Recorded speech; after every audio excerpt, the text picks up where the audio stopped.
In this video, I'm going to show you how to send friend requests on Facebook if there is no option.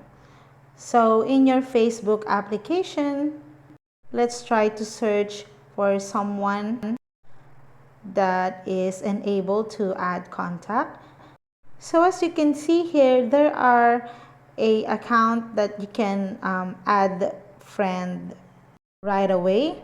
But for example, this one, you won't see the option add friend. So what you need to do is tap on the three dots beside the follow. And then you will now see the add friend icon. And that's it, guys. I hope you find this video helpful, and if you do, please don't forget to like and subscribe to my YouTube channel. Thank you for watching.